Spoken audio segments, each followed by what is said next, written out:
بسم اللہ الرحمن الرحیم۔ اسلامی تاریخ میں سے اسلام کی وجہ سے کافروں کا مسلمانوں پر ظلم کرنا اور ستم کرنا، مشرکین اور کفار مسلمانوں پر بہت زیادہ ظلم و ستم کرتے تھے اور دین حق قبول کرنے کی وجہ سے ان کے ساتھ انتہائی بے رحمانہ سلوک کرتے۔ امیہ بن خلف نامی مشرک اپنے غلام سیدنا بلال حبشی کو تپتی ہوئی ریت پر کبھی پیٹھ کے بال لٹا کر کبھی پیٹ کے بال لٹا کر بھاری پتھر رکھ دیتا، انہیں مارتا اور کہتا ہے اسلام چھوڑ دو، مگر اس حالت میں بھی حضرت بلال کہتے ہیں احد احد احد، یعنی ایک اللہ ہی کی وحدانیت بیان کرتے کہ ہم اللہ ہی کی توحید کو ماننے والے ہیں، اللہ ہی کی وحدانیت پر ہمارا یقین ہے۔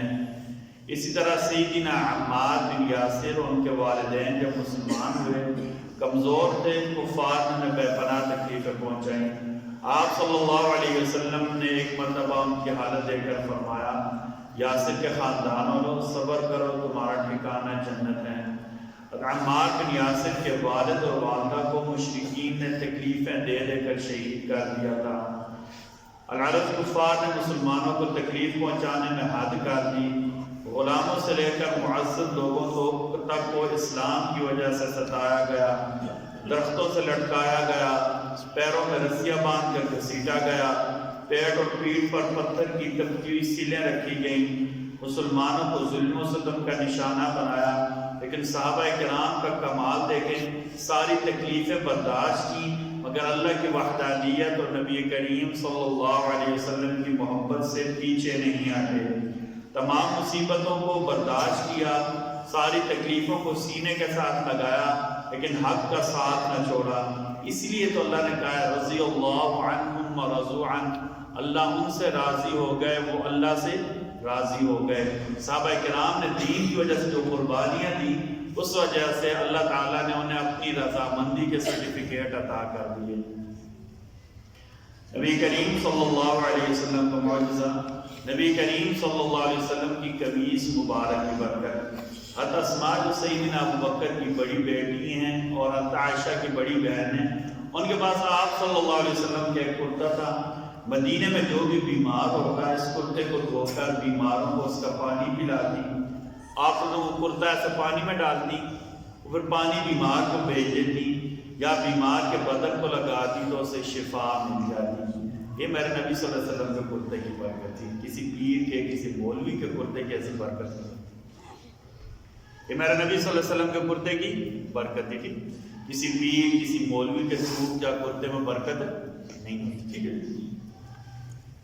ایک فرض کے بارے میں امانت کا واپس کرنا، سورہ نساء آیت نمبر 58، اللہ تعالیٰ فرماتے ہیں اللہ تمہیں حکم دیتے ہیں کہ جن کی امانتیں ہیں ان کو لوٹا دو، بطور امانت جو بھی چیز ہو جس کی ہو اس تک لوٹانا یہ فرض ہے۔ ایک سنت کے بارے میں محتاج ہونے سے اور ذلت سے اللہ کی پناہ مانگنا، نبی کریم صلی اللہ علیہ وسلم نے محتاجی، فقر یعنی غربت اور ذلت سے بچنے کے لیے یہ دعا سکھائی ہے، نعوذ باللہ من الفقر والقلت والذلت والنظلم والنظلم، ہم اللہ کی پناہ چاہتے ہیں فقر سے، فاقہ سے، ذلت سے اور اس بات سے کہ ہم کسی پر ظلم کریں یا کوئی ہمارے اوپر ظلم کرے، یعنی نہ ظلم کرنا ہے نہ ظلم ہونا، دونوں سے پناہ مانگنا۔ اس طرح محتاجی سے، غربت سے بھی میرے نبی صلی اللہ علیہ وسلم نے پناہ مانگی ہے۔ ایک فضیلت العمل،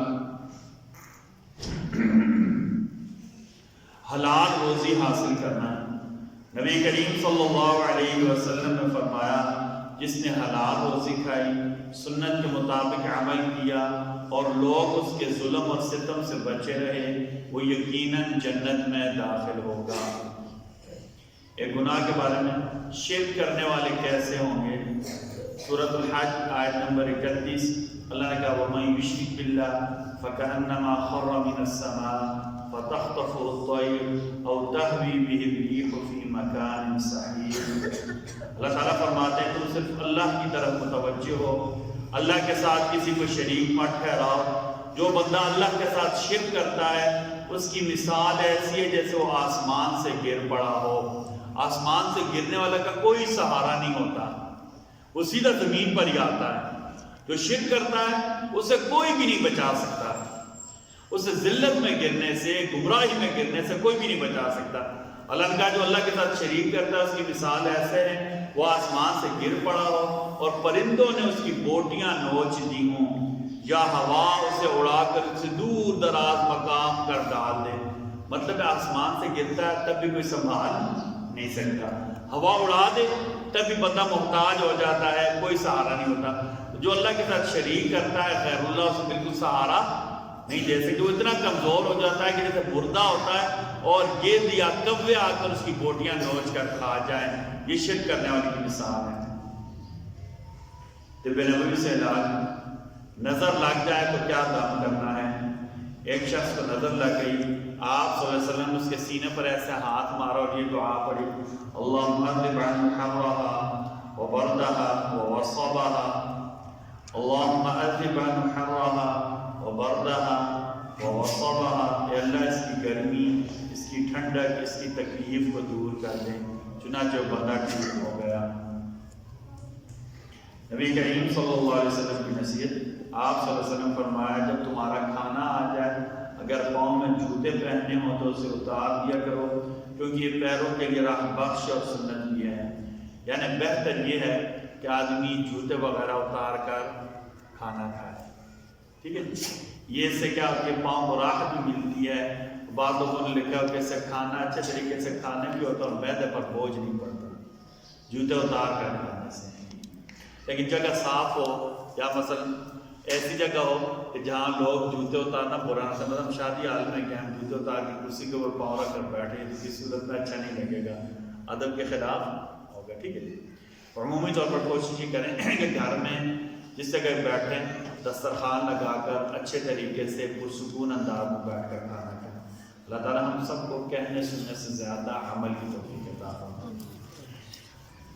یہ مسجد کا کام ہم نے شروع کرا ہے. کچھ دن آپ کو دقت ہوگی، آپ سے گزارش ہے کہ آپ نے ہمارے ساتھ تعاون کرنا ہے. ٹھیک ہے، کیونکہ کچھ دن بعد یہ دروازہ ہم نے بند کر دینا ہے، صرف یہ ایک دروازہ کھلا رہے گا. دوسری آپ سے بھی گزارش ہے کہ سامنے بڑا کیا کہتے ہیں گڑھا کھودا ہوا ہے تو ٹینک کے لیے، تو آپ نے کیا کرنا ہے راستے میں گزرتے ہوئے احتیاط سے گزرنا ہے، کیونکہ کہیں گڑھے میں گر کر کسی وجہ سے تکلیف نہ ہو کسی کو.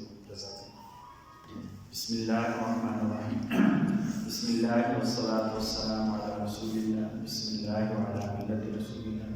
ہمارے رب جی آپ ہمارے گناہ معاف فرما دیں، ہمیں حلال کی فرصت نصیب فرما دیں، ہمیں کھلی ٹوٹی وسیع روزی عطا فرما دیں، محتاجی سے، ذلت سے، فقر سے، فاقہ سے ہماری حفاظت فرما دیں. برحمتک یا